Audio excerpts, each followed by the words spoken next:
advice, what do I need to know before I can go do that? And so the Buddha spent some time talking with him, and then he asked, so, where are you going to go live? And the monk said, well, I'm going to move to this region called Sunaparanta. The Buddha says, oh, those Sunaparanta people, they're very fierce. If they insult you and ridicule you, what will you think? And the monk said, well, if they insult and ridicule me, I will think, well, these Sunaparanta people are so civilized, very civilized, in that they don't hit me with their fists. And the Buddha says, well, what if they hit you with their fists? Oh, these people from Sunaparanta, they're so civilized, they don't throw clods of dirt at me. And the Buddha says, okay, well, what if they hit you with clods of dirt? You can see where they're going with this, right? And the guy says, oh, these Sunaparanta people, they're very civilized, they don't hit me with sticks. Well, this goes on through sticks and rocks and knives and saws and all these things. And then finally the Buddha gives the monk leave to go. And sure enough, this monk goes to Sunaparanta and he ends up with 1,000 followers among the people there. And he eventually becomes fully enlightened himself. So the Buddha was testing this monk's compassion. He wanted to make sure that he was really prepared to practice compassion all the time, even when his own well-being and security was threatened by people who were sort of deliberately not compassionate.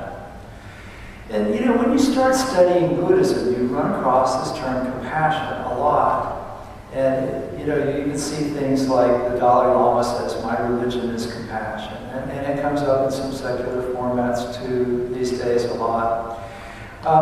And so I thought today we could spend a little time considering this because it's really not as easy maybe as it seems on the surface. And when you start exploring it, you can encounter some resistance in yourself and some resistance with others and so on. So I thought, well, maybe we can clear up some things and talk about what it is and why it's so important, how you go about getting it, and what you do with it once you have it. So when you start actually looking at the core teachings of the Buddha, you find that he didn't make a lot of direct mentions of it in these kind of basic teachings. It's not one of the factors of the Eightfold Path. Compassion is not one of the 7 factors of enlightenment. It's not one of the 10 perfections, and so on. But you could say that compassion touches all of these things on some level. And the principle and practice of compassion is really the guiding principle in Buddhist ethics. And compassion is one of the 3 virtues that the Buddha is said to have been characterized by. And it's pretty much impossible to consider the ultimate spiritual goal of Buddhism, which is enlightenment, without talking about compassion. So when the Buddha did talk about it directly, he usually put it into this larger context of talking to people about what states of mind they should develop. And for example, he would talk about this in terms of the Brahma Viharas, which are 4 mental states that he said that everybody should cultivate. And they start with metta, that's the first one. And we worked on that this morning. Those of you who were here for the meditation session, we started off with metta bhavana, cultivating this desire for happiness for others. And then compassion is the second one. And then you go on to sympathetic joy and equanimity. And so you could say that compassion is what happens when a mind set on metta, on goodwill, on loving kindness, encounters suffering. So metta is the state of wanting others to be happy.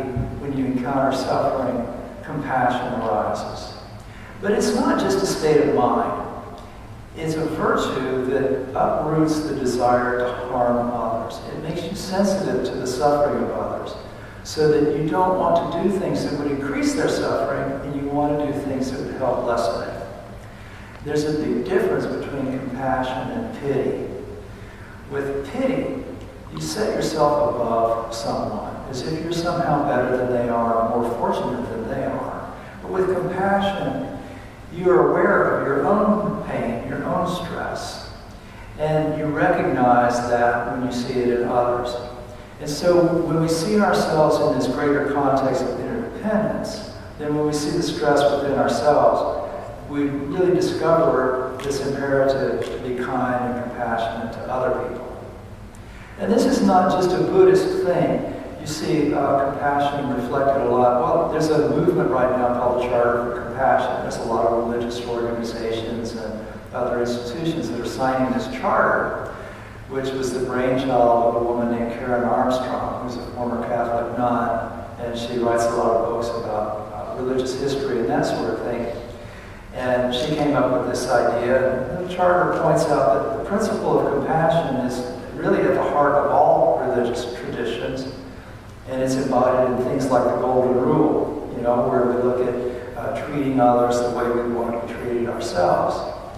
And I kind of like the way the charter defines compassion. It says that it impels us to work to alleviate the suffering of our fellow creatures, to dethrone ourselves from the center of the world, and to honor the sanctity of everyone, treating everyone with justice, equity, and respect.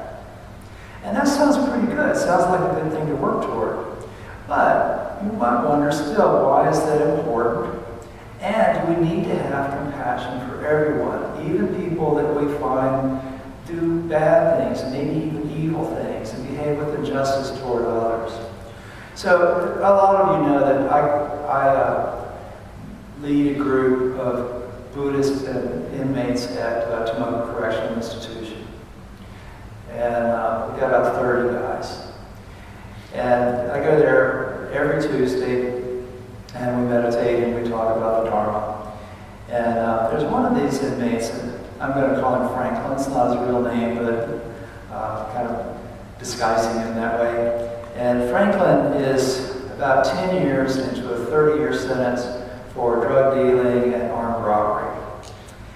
And Franklin is kind of a difficult guy. He's a relative newcomer to the group. He transferred into the prison from somewhere else, a different institution. And he had already been reading about Buddhism and stuff.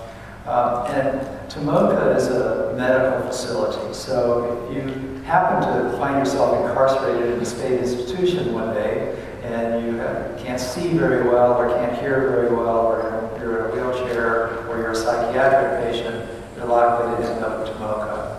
And I suspect that old Franklin is a psychiatric patient, but I don't know. But he's an opinionated, argumentative, arrogant guy. And he really has a knack for rubbing people the wrong way. And so one day, as our meeting was coming to an end, another inmate came up to me and kind of took me aside and he says, you know I'm supposed to be developing compassion, but do I really have to be compassionate for that guy? And it's a good question. It'd be very easy to have compassion for people that we like, and much easier. Then we could have compassion for the victims of crime. We wouldn't have to have compassion for criminals. And we could have compassion for the kids who get bullied, but we wouldn't have to have compassion for the bullies and things like that. And what would be wrong with that, right? So I looked at the inmate who was asking the question, and he was angry, and he had good reasons to be angry. It was justified. And so I said, no, you don't have to have compassion for him. You don't have to do anything. Do you want peace of mind? And that was pretty much the end of the conversation, because he recognized, he'd been doing this long enough, that he realized that his anger wasn't Franklin's fault, that his anger was a result of his own mental actions. And there was a famous Southeast Asian monk, Ajahn Mun, and one day somebody asked him for a victory protection. These Theravada monks will chant these blessings and protections and things like that. So Ajahn Mun thought for a minute and he said, sure, conquer anger with non-anger. He said, for anybody hoping to achieve victory, that idea is the most important teaching to practice, because all beings share this common desire for happiness and dislike for stress and suffering. And the most effective deterrents to hatred and stress and suffering are things like love and kindness. So when we ask the question, well, why is compassion important? It's because it's the solvent that dissolves anger and anger's hold on our consciousness. So to practice compassion is really to move ourselves closer to spiritual freedom. Unfortunately, to conquer anger with with non-anger is not as easy as just not getting mad. It requires understanding and practice. And for somebody like Franklin, that means that you have to recognize that annoying behavior is really the form that his suffering takes. And so once you recognize that, you get a little closer to understanding your own suffering and how you deal with it. There's a 20th century psychologist, Albert Ellis, who equated compassion to what he would call unconditional other acceptance. And he pointed out that if we can accept ourselves unconditionally, that despite our imperfections, we can accept ourselves. And that that's important to our psychological well-being. And so we learn to rate our actions as undesirable or unskillful, to use a Buddhist term, and then try to improve it. But you can do that without rating yourself as bad. And in the same way, you can recognize someone else's behavior might be unskillful, might be harmful, but still accept that person unconditionally. So you condemn the sin, but not the sinner, would be one way of looking at that. So there's no true compassion without also engaging equanimity and acceptance. Because you can't practice compassion if you want one person to be free from suffering and you want somebody else to suffer. It just doesn't work that way. Unfortunately, you can't just decide one day, well, now I'm going to be compassionate. You have to develop this through practice. And there's some meditation techniques like the one that we did this morning that can help you with that. But it's also important to remember, again, that compassion is not just a state of mind. It's a way of living. The Buddha didn't start off teaching people how to meditate on compassion. He started off teaching people how to do compassionate action through a combination of generosity and restraint. So the first thing you can do if you want to cultivate compassion is to be generous toward people that you can help. It doesn't necessarily mean writing checks to charities or Buddhist temples, although it's great if you can do that. But you can be generous with your time, you can be generous with your attention, you can be generous with your acceptance. Those are all ways of training your mind to be more open and more compassionate. And then the other thing is when you become a Buddhist, you take these moral precepts. These are vows to restrain your actions so that they're more skillful. So much like meditation retrains your mind so that it doesn't go into harmful areas, you restrain your actions so that your actions are more compassionate toward others. So when you think, well, how can I have compassion for a difficult person in my life, a rough character like Franklin? Well, start out by not causing them harm. Avoid physical harm, of course, but also avoid causing harm to your own mind by cultivating anger. So let's say you decided now that you're going to practice compassion and you start to develop more of it. Well, what do you do with it? For a lot of people, compassion turns into kindness toward troublesome people. And for some, it can turn into activism, and activism is a good thing. Ironically, though, sometimes working out of compassion for one group of people can lead to the arising of anger for another person or group. So you have to be careful about that. I was talking about this once at a meeting in a Unitarian church, and afterward someone came up and said, do you really think it's a good idea to have compassion for everybody? Isn't there such a thing as having too much compassion? And this person had a cause that was sort of a favorite cause, and they were angry over some injustice and stuff. And they seemed to worry that if they were compassionate for the people who were doing the injustices, that maybe they would continue to do the injustice. And they said, maybe it'd be better to have compassion for the people who need help and let the other one suffer a little bit. But that conversation reminded me of a story, and so I told him this. You may know that the Buddha's first sermon after he was enlightened, he went to a deer park outside of Varanasi and gave his first talk to these 5 ascetics that had been accompanying him. And the story behind the deer park is kind of an interesting one. It was established by a king, and the king really loved venison. He liked venison so much he wanted it every day. And so his servants got tired of having to go out and hunt deer all the time. And so they hit on this idea of building an enclosure. And they would drive all the deer into the enclosure, which would make them easier to catch. And so whenever the king got hungry, well, they would go and just chase down one deer and kill it, and it would be a lot easier to do. So this worked pretty well for the cooks. Didn't work out so well for the deer. And there were two main herds of deer in that area. And so there's a big crowd in this enclosure. And so whenever the cooks would come in to catch a deer, the deer would run all over the place trying to get away. A bunch of deer would get injured in the process.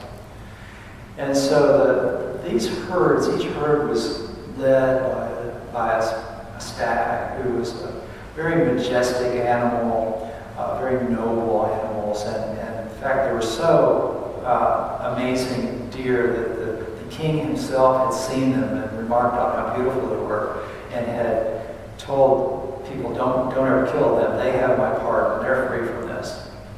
Well, these two leaders of these two herds got together and said, this is bad, that everybody's running over each other, getting hurt every day.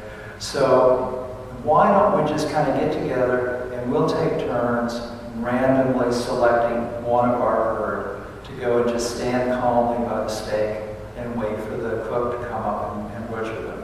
And, one deer is going to die anyway, so at least everybody else won't get hurt in the process. And so they were doing this, and this was kind of working okay until one day, just by luck of the draw, a pregnant female was selected to be the deer that would die. And she was willing to do it, but she went to the leader of her herd, and she said, look, I understand it's my time, and I'm willing to do this, but can't we just wait until after the birth of my offspring? And can't we get somebody else to fill in for me? So they looked around, they tried to get somebody who was willing to sacrifice themselves for her and couldn't come up with anyone. And so she went to the head of the other herd, a deer named Negroda.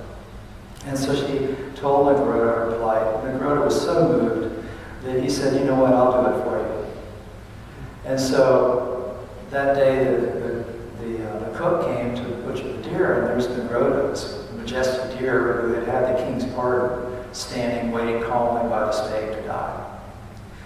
Well, the king's man, he couldn't kill this deer, that the king had forbidden him to it, so he went to see the king to see what to do. And the king was really surprised by this, so he came down to see for himself. And sure enough, here was Negroda standing there waiting to die. And the king was so moved by that act of compassion that he decided that not only would Negroda not die, but that he wasn't going to eat venison anymore. And he freed all of the deer and made his land into a deer preserve. So notice, there's no martyrdom involved there. Negroda didn't do what he did because he thought he was going to go to heaven. He wasn't acting out of anger. He didn't really even think that his actions were in the king's feasting on venison all the time. He simply did what he felt was right out of compassion. And that selfless act earned freedom for all the deer. So our real life stories are probably not going to usually have this kind of happy fairy tale ending. But your compassion's probably not going to call on you to sacrifice your life either. More than likely, you'll just have to sacrifice a little bit of your ego, and you'll actually end up a little bit happier because of doing that. So the more we encourage the practice of compassion, the more our world benefits from it. And compassion can break down the boundaries between people, and it can break down political and ideological boundaries. So, when he gave that victory protection, Ajahn Mun was pointing out that anger can destroy a society, but as long as we living beings have love and kindness in our hearts for one another, there's a chance that our desire for happiness will be fulfilled. But without that, we can have all the material comfort in the world, but our lives will always be devoid of genuine peace and happiness. So I'm going to conclude with another quote from Shantideva. And this is from the Way of the Bodhisattva. I may protest, my enemies conspired to harm me, and therefore should receive no honors. But had they worked to help me like a doctor, how could I have brought forth patience? Thus the state of Buddhahood depends equally on Buddhas and not so radiant beings. What kind of practice then would honor only Buddhas and not adversaries?